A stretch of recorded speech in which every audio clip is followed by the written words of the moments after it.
প্রশ্নই হবে না। 100% এই নিয়ামতের ব্যাপারে আল্লাহর কাছে জিজ্ঞাসা করা হবে।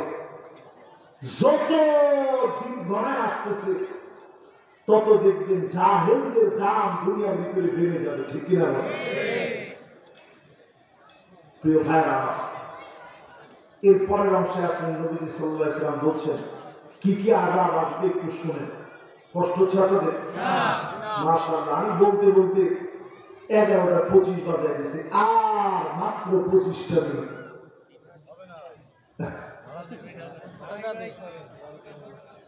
12টার সময় ইনশাআল্লাহ আমরা মুনাজাত আবার আসবো, অসুবিধা নেই। আজকে দিয়ে নামাজ পড়বেন, রাজি আছেন ইনশাআল্লাহ? সবার মনটা খারাপ হয়ে গেছে, তাহলে 25 মিনিট না, 5 মিনিট আসলে ছেড়ে দিলে মনে খুশি আছে।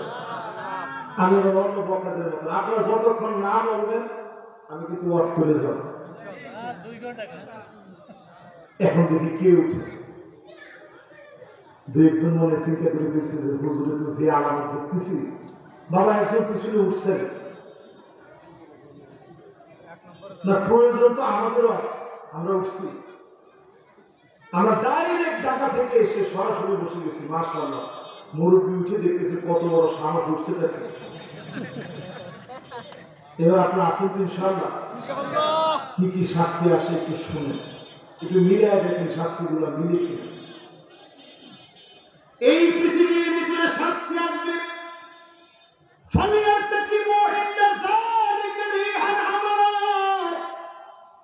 বাতাসের সঙ্গে আগুনের মতো গরম ভাসবে, শরীরের ভিতরে যখন লাগবে মনে হবে আগুন লেগে শরীরটা পুড়ে যাচ্ছে।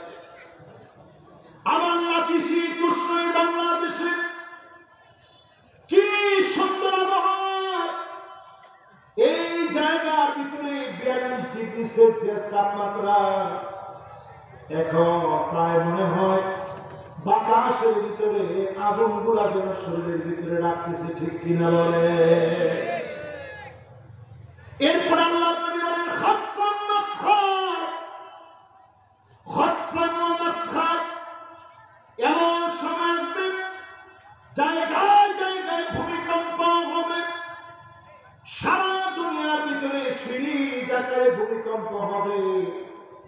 তুরস্কে ভূমিকম্প হয়ে গেছে, আফগানিস্তানে ভূমিকম্প হয়েছে, ইন্দোনেশিয়ায় ভূমিকম্প হয়েছে, জাপানে 155 বার একদিনের ভিতরে ভূমিকম্প হয়েছে। আমাদের দেশে আশঙ্কা করা হচ্ছে অনেক বড় একটা ভূমিকম্প হবে। ঢাকা সিটির ভিতরে কয়েক লক্ষ মানুষ মারা যাবে। এটা আমার গবেষণা না, টেকটনিক প্লেটগুলো কেঁপে কেঁপে উঠেছে। যে কোনো সময় আমার ঢাকাতে ভূমিকম্প হবে, আযাব আমার দিকে আসতেছে। এরপরেও বারবার যিনি আমাদেরকে হেফাজত করেন তিনি কে? জাপানে 155 বার ভূমিকম্প হয়েছে একদিনে। একটা ভূমিকম্প 7.9 মাত্রা। এই ভূমিকম্পের কারণে যে এলাকায় ভূমিকম্প হয়েছে পুরা জায়গাটা তছনছ হয়ে গেছে, কারেন্টের পিলার গুলো সব উপরে পড়েছে, রাস্তাটা টুকরা টুকরা হয়ে গেছে। কিছু কিছু ভিডিও আপনারা দেখছেন, গাড়ির ভিতর থেকে ভিডিও করা হচ্ছে, পুরাটা গাড়ি মনে হয় কেউ ধরে ধরে কাঁপাচ্ছে। 100 জন পালন মিলে একটা গাড়িকে যদি কাঁপায় যেরকম কাঁপবে এরকম থরথর করে গাড়িটা কাঁপতেছে। কারণ এগুলো সেনাবাহিনী কাপ, আরো আসতে বলে বাতাস কার? সেনাবাহিনী। ভূমিকম্প হয় কার অর্ডারে? সমুদ্রের ঢেউগুলা সেনাবাহিনী কাপ। বাতাসের সঙ্গে আগুন আসা কার? সেনাবাহিনী। আল্লাহ সেনাবাহিনী যখন আসবে, করোনা যখন আসছে, আমরা আপনারা সবাই কত আল্লাহর কাছে মাপতেছি। যেই করোনা শেষ, বাংলাদেশের কিছু অথর্ব লোক এরা বিভিন্ন সময় বলছে আমরা করোনাকে মোকাবেলা করেছি, করোনার চাইতে আমরা শক্তিশালী। তারা কথা খুঁজে বলা, করোনার চাইতে তোমরা শক্তিশালী। করোনা আসতে পরে তোমরা কোথায় ছিল? ঘরের ভিতরে পিপি টিটি লাগায়া, হাতের মধ্যে গ্লাভস, মুখের মধ্যে মাস্ক, সারা শরীরের ভিতরে যদি এখন এই পোশাকগুলো পরে কেউ রাস্তায় দাঁড়ায় থাকে, ঝিম ঝিম বলে মানুষের আত্মা শেষ হয়ে যায়, রুহুটা বের হতে বাকি থাকে, এরকম অবস্থা হয়ে যাবে রাস্তার ভিতরে। এরকম ড্রেস পরে তারা তখন ঘর থেকে বের হয় না। আল্লাহ পাক দয়া করে মায়া করে হেফাজত করছেন। শেষ না, কিন্তু নতুন করে আরেকটা ভাইরাস আসছে। এইটাও ঠান্ডা জনিত মহামারী। করোনার চাইতে এতটাই ভয়াবহ হবে, ছেলে তার বাপকে চিনবে না, বাপটা ছেলেকে চিনবে না। একজন আরেকজনের ভিতরে এমন ভাবে দূরত্ব সৃষ্টি হয়ে যাবে, যেই ভাইরাস অ্যাটাক করলে ব্রেনে গিয়ে অ্যাটাক করবে, মানুষ আপনার কাছ থেকে অপরিচিত হয়ে যাবে, এক দেহ থেকে আরেক দেহে ছড়িয়ে পড়বে। আমেরিকা অলরেডি উদ্বিগ্ন হয়ে গেছে, দুশ্চিন্তায় পড়ে গেছে। আমি আপনি এই জম্বি ভাইরাস নামক যে মহামারী, এই মহামারী থেকে যদি বাঁচতে চায়, আল্লাহর দিকে ফিরে আসে, অবশ্যই যিনি আযাব উঠায় নেবেন তিনি কে? আযাব আসবে, চেহারা বেঁকে যাবে, নাক বেঁকে যাবে, চেহারা বেঁকে যাবে।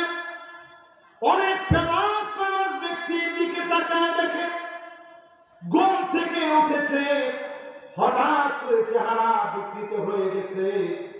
আল্লাহ নবী বললেন এমন সময় আসবে, ছেলে মেয়ে হয়ে যাবে, মেয়ে ছেলে হয়ে যাবে। আমার সাথে আছে? সবাই বুঝতেছেন কথা? ছেলে কি হয়ে যাবে, মেয়ে কি হয়ে যাবে? আজকের ঘটনা বলে, আজকে মেয়ে সরাসরি মেয়ের বাড়িতে গেছে। দেখছেন না ভিডিওটা আপনারা? কে দেখছেন দেখি? আজকের ঘটনা, আজকে এই একজন দেখছে, একজন দুইজন, মাশাআল্লাহ সাক্ষী পেয়ে গেছে। এই যে তিনজন, এই যে একজন চারজন। আজকের ঘটনা বলতেছে, আজকের ঘটনা। মেয়ের বাড়িতে গিয়ে শাসাইতেছে, আল্লাহ গজব করবে। কি বলে? তুমি মিথ্যা কথা বলো না, তোমার সাথে আমার সম্পর্ক ছিল না। মেয়ে বলেছে না, সম্পর্ক ছিল না। আরেক মেয়ে বলতেছে, মেয়ে, দুইটাই মেয়ে বলতেছে আমরা স্বামী স্ত্রীর মতো ছিলাম। চিন্তা করেন, তাও আবার ওই মেয়েটা বোরকা পড়া, যে মেয়েকে এই কথাগুলো বলতেছে। এরকম একটা দুইটা ঘটনা নয়, নারায়ণগঞ্জ থেকে মেয়ে ছুটে আসছে মোরেলগঞ্জ পর্যন্ত। কতটুকু দূরে? কয়েকশো কিলোমিটার জায়গা পাড়ি দিয়ে চলে আসছে। তার বান্ধবীটা বলতেছে আমার ছাড়া সে বাঁচবে না। লোকেরা ধরে বলতেছে তুই কি? বলছে আমি মেয়ে হইল ছেলের মতো। সে মেয়ে হইল কিসের মতো? এরপরে দেখলাম সেদিন পার্কের ভিতরে কয়েকটা এরকম ছেলের সাথে সেজে আছে, কিন্তু মেয়ে। জিজ্ঞাসা করছে তোমার বান্ধবী কই? তো ওই যে দাঁড়ায় আছে। বলছি তোমরা মেয়ে, তুমি কিভাবে একটা মেয়ের প্রতি আসক্ত হতে পারো? সে বলছে যে এখন অহরহ হচ্ছে, কোনো অসুবিধা নেই। আপনি তাকায় দেখবেন গেঞ্জির ভিতরে পর্যন্ত এখন সমকামিতার মনোগ্রাম, খাতার ভিতরে সমকামিতার মনোগ্রাম, পেন্সিলের ভিতরে সমকামিতার মনোগ্রাম, এমনকি ছোট বাচ্চাদের খেলনার ভিতরে পর্যন্ত সমকামিতার মনোগ্রাম এখন হাতে হাতে, জায়গায় জায়গায়, বাড়িতে বাড়িতে পৌঁছায় দেওয়া হচ্ছে। ঠিক কিনা? 1 টাকা 2 টাকা না, crore crore billion billion trillion trillion মার্কিন ডলার ব্যয় করা হচ্ছে। এমনকি এম্বাসি নিজে, ইউএস এম্বাসি নিজে এটাকে প্রমোট করতেছে। 7 রং রংধনু এই সমকামিতার সিম্বলকে তারা এখন পেট্রোলাইজ করছে, সারা দুনিয়ার ছড়িয়ে দিচ্ছে। আপনি মনে করছেন আযাব অনেক দূরে, আযাব দুনিয়ার দিকে দিয়ে আসতেছে। একটার পর একটা আযাব পৃথিবীর মধ্যে মানুষ দেখার পরে সজাগ হয় না। আল্লাহ রাব্বুল আলামিন আযাব গজব দিবেন। সেই আযাবের আগে আমি আমার নিজেকে যদি পরিশুদ্ধ করি, এই সমাজে যদি দিন কায়েমের চেষ্টা করি, অবশ্যই যিনি আমাদেরকে হেফাজত করবেন তিনি কে? পুরাপুরি দিয়ে চলে আসছে। প্রিয় ভাই,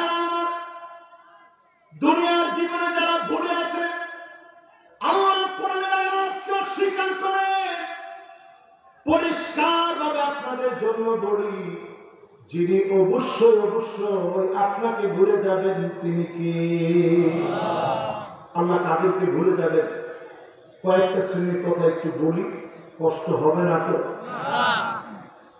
শাইখুন জালিম, বুড়া হয়ে গেছে, চরিত্র বদলায়, দুশ্চরিত্র লম্পট, বুড়া হয়ে গেছে তারপরেও চরিত্র পাল্টায় নাই। এমন বৃদ্ধের দিকে যিনি তাকাবেন না, কথা বলবেন না, দয়া দেখাবেন না তিনি কে? আজকে থেকে চরিত্র পরিবর্তন করবেন। যত মুরব্বী আছেন আমি 2টা হাত জোর করে বলি, চরিত্রটা ভালো বানান। আহসানুকুম খুলুকান, ওই লোকটাই তোমাদের ভিতরে সেরা হবে। চরিত্রের দিক থেকে যেই লোকটা সেরা, আপনি ঠেলাওয়ালা বেনওয়ালা দিনমজুর হন, চরিত্রকে ভালো বানান, অবশ্যই যিনি দয়া পরবশ হয়ে মাফ করে জান্নাতি বানাবেন তিনি কে? আল্লাহ পাক তাকাবেন না ওই লোকটার দিকে, যেই লোকটা শাসক হওয়ার পরে প্রতিনিয়ত জুলুম করবে। ওই লোকটার দিকে যিনি তাকাবেন না, দয়া দেখাবেন না, মায়া দেখাবেন না তিনি কে? আল্লাহ তাকাবেন না ওই লোকটার দিকে, যে লোকটা দরিদ্র হওয়ার পরেও অহংকার ছাড়া নাই। এরকম দরিদ্র লোক আছে না নেই? অনেকে মনে করছে ও শেষ না, আর এমন বেশিক্ষণ কষ্ট দিব না, শেষ কথাগুলো আপনাদের শুনে যেতে হবে। মাশাআল্লাহ, আমার একজন মুরব্বী, ওনার বয়স না হলেও 100 বছর হবে। এরকম একজন মুরব্বী বসে মাহফিল এতক্ষণ শুনছে, এই দায়িত্ববোধ থেকে তো আমাদের এমনি উচিত শেষ কথাগুলো নিয়ে বাড়ি যাওয়া। কি বলে? আল্লাহ কাদের দিকে তাকাবেন না। ওই যে আমি বলছিলাম তাফসীর করতে হবে, 1 নম্বর কি দিয়ে, 2 নম্বর কি দিয়ে, 3 নম্বর কি দিয়ে, 4 নম্বর কি দিয়ে? ভেঙে ভেঙে। এই জন্য ভেঙে ভেঙে বলে দিচ্ছে। আল্লাহ কাদেরকে বলবে যে আমি তাদেরকে ভুলে গেলাম। কেন ভুলে যাবে? ওই লোককে আল্লাহ রাব্বুল আলামিন ভুলে যাবে। দাইয়ুস, যে মহিলা নিজে বেপরদায় থাকবে, পুত্র বধূকে বেপরদায় থাকতে বাধ্য করবে, এমন শাশুড়ি আছে না? সেটাতে খুব আস্তে বলছেন, আর একটু আওয়াজ করে বলেন আছে। আমি একটু টাইট করে আজকে বলি, অনেক শ্বশুরও দাইয়ুসের ভূমিকায় থাকে। দাইয়ুস শুধু মহিলারা হয় তা না। আরবি ডিকশনারি ঘেটে দেখবেন, এটা কখন পুরুষের ক্ষেত্রে ব্যবহার হয়? ওই সময় পুরুষের ক্ষেত্রে ব্যবহার হবে যখন পুরুষ সেই লোকটা বাধ্য করে আরেকজনকে বেপরদায় চলতে বাধ্য করবে, তখন ওই পুরুষ আল্লাহর আদালতে দাইয়ুস হিসাবে দাঁড়াবে। ঠিক কিনা বলেন? এরকম পুরুষকে এখন সমাজের ভিতরে আছে না নাই? বলে আমার 2টা মাত্র ছেলে, তুমি দেবতাদের সামনে যাবে না, এরকম ভণ্ডামি করা দরকার নেই। তোমার পর্দা তোমার মনে, তোমার দেবরের সামনে যাইতেই হবে। খবরদার, আল হামু কেন, এই দেবর হচ্ছে মৃত্যুর মতো। আপনি শ্বশুর যদি বাধ্য করেন, আপনি দায়িত্বের ভূমিকায় থাকলে সেজে গুজে পর্দা না করেছেন দেখে মহিলারা বের হয় দায়ুস, কপালের ভিতরে তীর দিয়ে শরীরের অঙ্গ প্রত্যঙ্গ বের করে রাখে, কোমর দুলায় হাতে, এমন মহিলা দায়ুস। এই দায়ুসের দিকে যিনি তাকাবেন না, কথা বলবেন না, দয়া দেখাবেন না, মায়া দেখাবেন না, তিনি কে? প্রিয় ভাইরা, 4টা গেছে, এবার 5ম নম্বর। এবার কয়েকটা বলবো, কয়টা গেছে? 4। 5ম নম্বরে আল্লাহ রাব্বুল আলামিন রাগান্বিত হয়ে কার দিকে তাকাবেন না, ওই লোকটার সঙ্গে তাকাবেন না, কথা বলবেন না, দয়া দেখাবেন না, যে লোকটা দুনিয়ার জীবনে রাজনীতি করেছে। কি করছে? সর্বনাশ। হুজুর এতক্ষণ ঠিক ছিল, এটা বলেন, একটু বলবো, একটু আওয়াজ করে বলেন, বলবো। যে লোকটা রাজনীতি করেছে শুধুমাত্র পদের লোভে, দুনিয়ার একটা পোস্ট পজিশন পাওয়ার জন্য রাজনীতি যে লোকটা করেছে, এমন লোকের দিকে যিনি তাকাবেন না, দয়া দেখাবেন না, মায়া দেখাবেন না, তিনি কে? এবার একটু আওয়াজ করে বলে তো দেখি, এমন লোক এখন আছে না নাই? এরকম লোক বাংলাদেশে আছে? আছে না? এই যে আমাদের দেশে উপজেলা নির্বাচন হচ্ছে, এক একটা নির্বাচনে এক একজন প্রার্থী খরচ করতেছে কোটি কোটি টাকা। আমি কথাটা বলতাম না, এই বছর আমার নিজের একজন রিলেটিভ আত্মীয় নির্বাচনে দাঁড়িয়েছে, আমার কাছ থেকে দোয়া নিতে আসছে যে একটু দোয়া করে নেয়। আমি ওনারে বললাম, ভাইরে, জীবনে কোনোদিন আপনারা দেখি নাই যে ভালো ব্রান্ডের একটা সুন্দর পাঞ্জাবি করছেন, জীবনে দেখি নাই ভালো ব্রান্ডের একটা জুতা আপনি করছেন। কত কষ্ট করে আপনি এই টাকাগুলো জমাইছেন,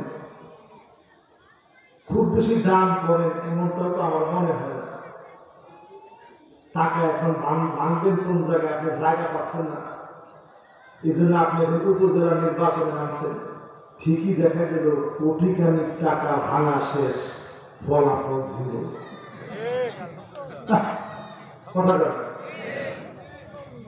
আল্লাহর হাবিব সহিহ বুখারী বর্ণনা করেন, আপনারা কি কষ্ট হয়েছে? বেজার হয়েছে? হইলে বুখারী হাদিসটা আগে শুনেন, রাসূল কি বলছে, তাহলে বেজার হবে না। রাজুলুন বা'a রাজুলান লা ইউবাইউহু ইল্লা দুনিয়া, একজন আরেকজনকে গিয়ে বলবে, আজ থেকে নেতা তোমার দল করার জন্য সিদ্ধান্ত নিয়ে নিয়েছি, নেতা তোমার ভয় নাই। কি নেতা তোমার ভয় নেই? আজকে নেতা তোমার ভয় নেই, তাদের কি রাজপথ ছাড়ে। নেতা বলছে, তুই যে ফার্ম দিচ্ছিস এটা খুব ভালো করে জানা আছে। কিছুদিন পরে নেতা আরেকজনের কাছ থেকে কিছু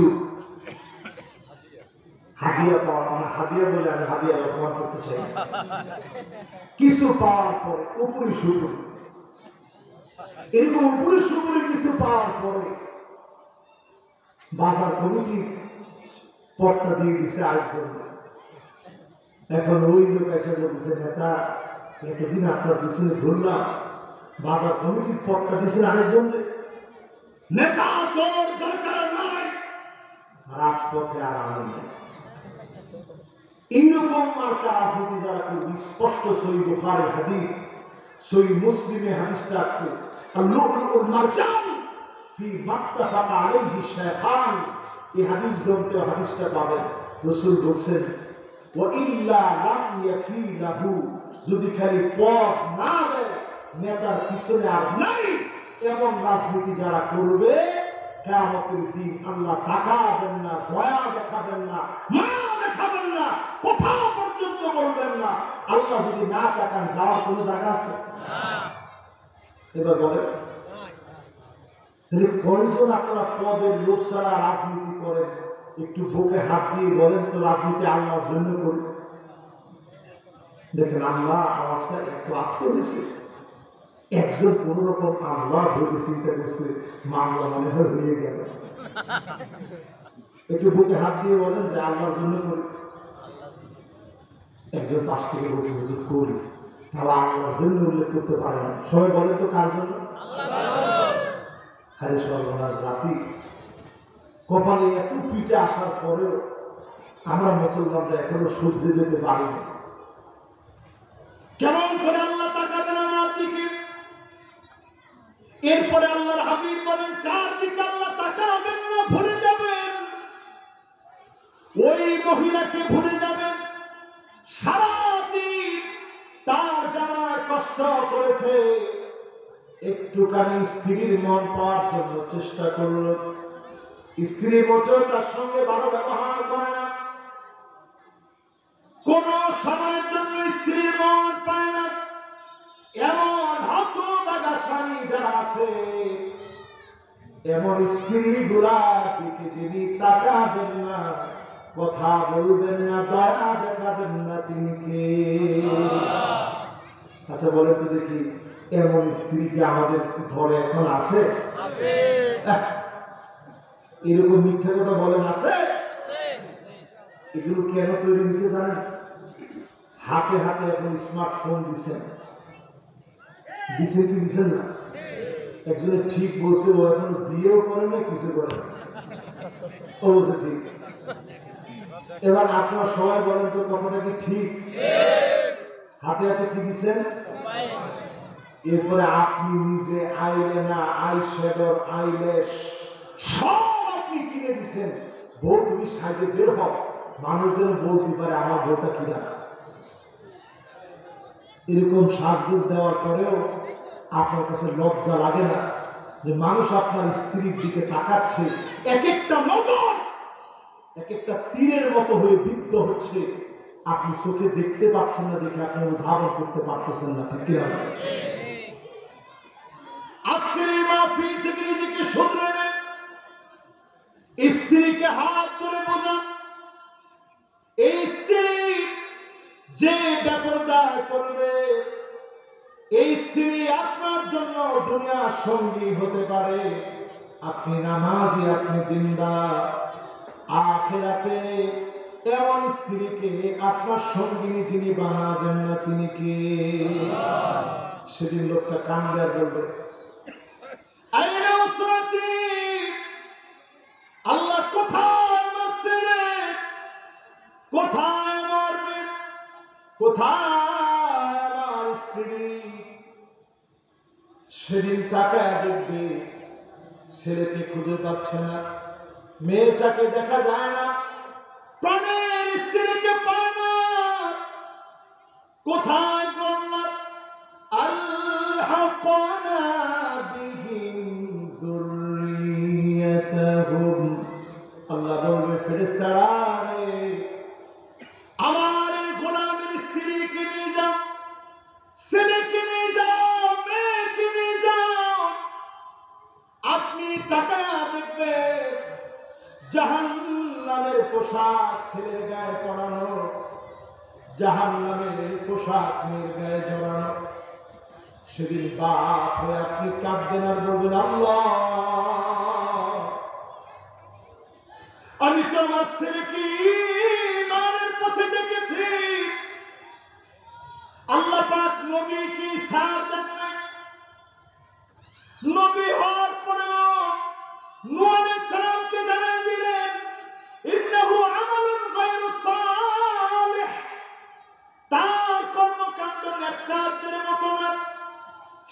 পাক স্ত্রীকে নাকে পথে ডাকে।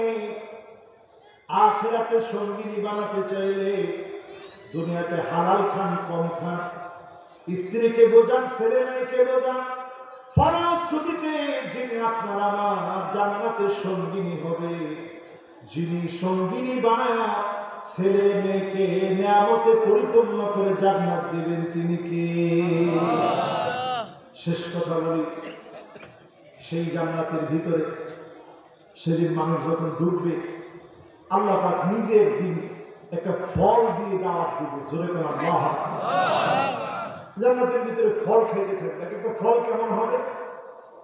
এক একটা ফল এমন হবে, একজন সাহাবী জিজ্ঞাসা করছে, ইয়া রাসূলুল্লাহ, এক একটা ফল কেমন হবে? কইছে শুধু আঙ্গুরটা হবে কাদালউইন, একটা বালতির মতো বড়। জোরে করে আল্লাহু আকবার। সেই জান্নাতের ভিতরে আল্লাহ যখন নিয়ামতগুলো খাইতে দিবে, খাইতে খাইতে হঠাৎ করে একটা দাওয়াত পত্র জান্নাতীদের সঙ্গে বেশু, আল্লাহ তোমাকে আজকে আল্লাহর মেহমান হিসাবে দাওয়াত দিচ্ছে। জোরে করে আল্লাহু আকবার। স্বাভাবিক, সৌদি আরবে হজ করার জন্য যদি আমাকে সৌদি সরকার যদি রাষ্ট্রীয় মেহমান বানায় নিয়ে যায়, আমার খুশি যায় থেকে। আর সেদিন আল্লাহ ডাক দিবে, আয় আমার মেহমান। যেই গোলামরা সেদিন দাওয়াত পাবে,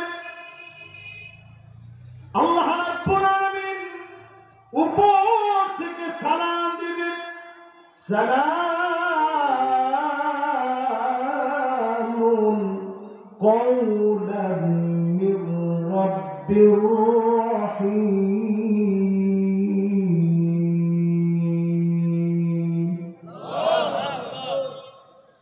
জান্নাতীরা এক নজরে তাকাবে,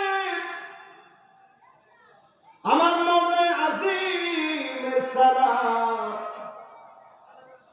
এক নজরে জান্নাতীরা তাকায় থাকবে।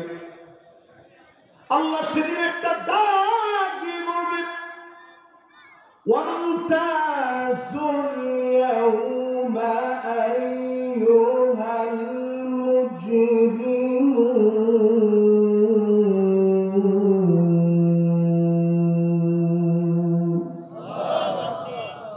আজ মুজরিমরা পৃথক হয়ে যাও। দুনিয়ার জীবনে একসঙ্গে মার্কেট করতে, একসঙ্গে রাস্তায় হাঁটতে, একই বাজারে বাজার করতে, আজ আর আমার জান্নাতীদের সঙ্গে তোদের কোনো সম্পর্ক নাই। সেদিন জান্নাতীদেরকে মালিক ডাক দিবে, আল্লাহ পাক ডাক দিয়ে বলবে, হাল আনতুম রাদিন আন্নী, গোলাম তোমরা কি আমার উপরে খুশি? আপনার আমার মতো হাজার কোটি মানুষ যদি আল্লাহর উপরে নাখোশ, আমার আল্লাহ সামান্য কোন লাভ ক্ষতি আছে নাকি? আল্লাহ বলবে, তোরা কি আমার উপরে খুশি? জান্নাতীরা বলবে, আল্লাহ আমরা কেমন করে খুশি না হব? কত গফরতা যুনুবানা ওয়া সাতারতা উয়ুবানা ওয়া আদখালতানাল জান্নাহ ওয়া আ'তাকতানা মিনান নার।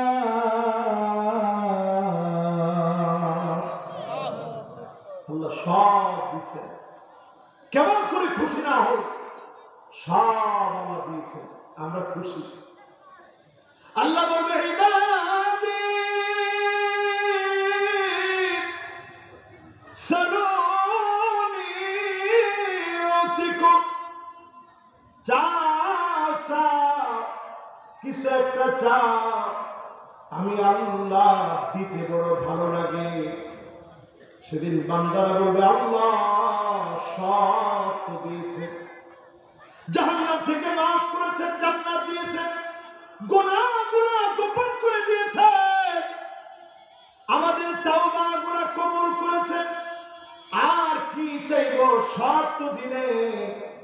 আল্লাহ বলবে, চাও, দিলে বড় ভালো লাগে। আদম আলাইহিস সালাম বলবে, সন্তানেরা শোনো, আজ আল্লাহকে বলে, আল্লাহ